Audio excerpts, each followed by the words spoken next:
It wasn't until about a year ago that I first played Ori and the Blind Forest. The game and its art style had always piqued my interest, but for some reason I simply hadn't found the time for it.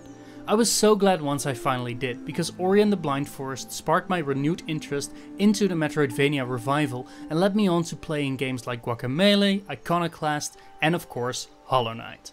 What's striking about Ori and the Will of the Wisps is that it's clear that Moon Studios have also taken the time to refine and see what makes the Metroidvania genre work so well. The result is that Ori and the Will of the Wisps is possibly one of the best games in its genre and has made me fall in love with Metroidvanias all over again. It's not only a sight to behold, but a pure joy to play all the way through. Will of the Wisps is a direct continuation of Ori and the Blind Forest. While both games are light on narrative, I'm going to be careful with my phrasing here to avoid giving away something to players who haven't experienced the original yet. You play as Ori, a guardian spirit who controls the light of spirit trees.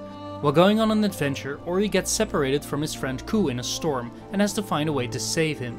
With the help of all sorts of fantastical creatures, Ori has to make his way through the Niwen woods and restore this world to its former glory by rescuing several light spirits and helping Ku along the way. Where the original game had a couple of supporting characters, Will of the Wisps expands the world of Ori enormously with new creatures, races and even some named NPCs, who I found to be quite charming. The somewhat sarcastic bird Tok and the combat expert Ofer were great characters to run into during my journey.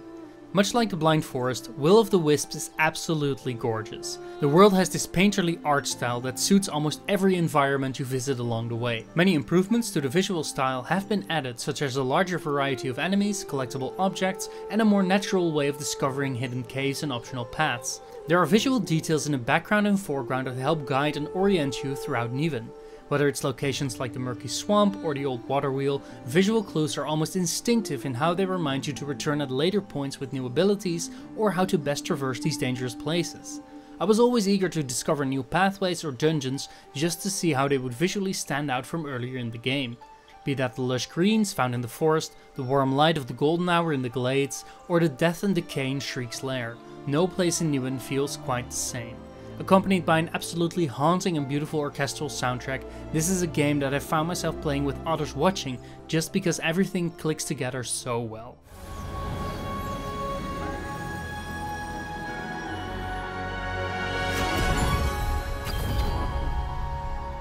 Gameplay-wise, Ori and the Will of the Wisps at first seems to control very similarly to its previous title. Structured like a Metroidvania, you travel across the large Niwen forest, acquiring new powers and abilities along the way that open up new paths or help you find secrets. But after playing a little while, it was clear that under the hood many refinements, additions and improvements have been made. First of all, there's a lot more combat options available to choose from. The first weapon you unlock is a light blade that has quite a lot of range to it. You can combine attacks with the movement stick to hit enemies in all directions.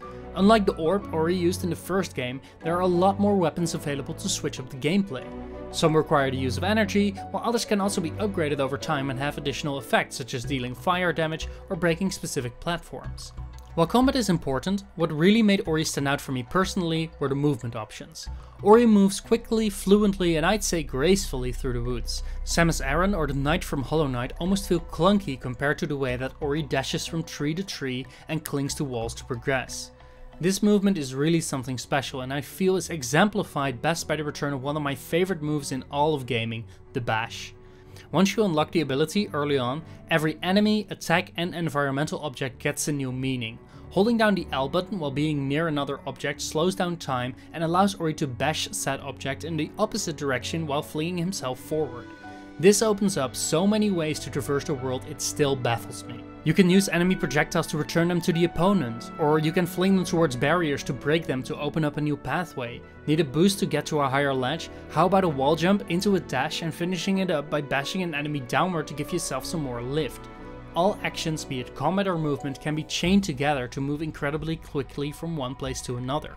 This makes backtracking also a joy because unlocked abilities add on to this fluid moveset. The final piece to this refinement comes in the form of Shards. Shards can either be purchased or found in the overworld. You can only equip a select few of them at a time and each shard has a unique ability. Do you want to automatically cling to walls? There's a shard for that. Looking for a way to deal more damage? You can equip a shard that boosts damage twofold but also increases damage taken by 100%. These shards can be swapped at any time, but what makes them stand out from the badges in Hollow Knight is that these can be upgraded to improve their capabilities. This means that you can customize Ori in a way that you prefer best. Since I love the movement in Ori, I gave myself shards that allow me to automatically cling to walls, grapple an additional enemy, and increase my resistance to enemy attacks. There's something to be said that Will of the Wisps seems to take a lot of inspiration from other Metroidvanias, like the earlier mentioned Hollow Knight. And while I think the comparison is not entirely unfounded, I do feel that Ori and the Will of the Wisps does set its own path forward. I think Ori strikes a better balance when it comes to giving players more options to discover the world at their own pace. There seems to be more focus on puzzle solving and traversal rather than getting overwhelmed by an onslaught of enemies. Every time I discovered a new location, enemy or obstacle, I felt like there were multiple options to solve the problem, whereas in Hollow Knight I sometimes had to grind my way through. Unfortunately, there are still a few sins of the father present here. I wasn't a big fan of the use of chase sequences in the original game that cause you to instantly die when missing a jump, and these do make their return here. While the game is optimized on the Switch, it actually runs at 60 FPS in both handheld and dock mode. There are the occasional slowdowns when discovering new large locations. The boot up loading screen also takes a good minute before you can start the game, which wouldn't be a problem if I didn't happen to run into 2 game-breaking bugs that completely crashed my game without any clear indication why. Thankfully, the autosave system is a godsend and I never lost any notable progress, but I did have to sit through that long loading screen at the beginning of the game again.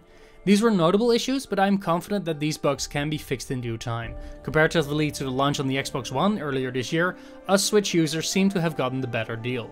There are few games that genuinely make me feel quite as happy as Ori and the Will of the Wisps. The combination of a visually stunning world and a gameplay loop that rewards customization and exploration really make this game feel like no other. Simply put, this is not a quick rehash of Ori and the Blind Forest. Ori and the Will of the Wisps is a refined masterpiece that feels like a Metroidvania that has reached its pure potential. The traversal feels smooth and makes backtracking an absolute joy. The combat has plenty of options for all sorts of playstyles, and puzzles make you feel clever for solving them. For players young and old, veterans or newcomers, and hardcore or casual players, this game is enjoyable for everyone to play and to watch. There are a few titles on the Nintendo Switch that I'd consider as must-haves, but I am happy to add Ori and the Will of the Wisps to that list.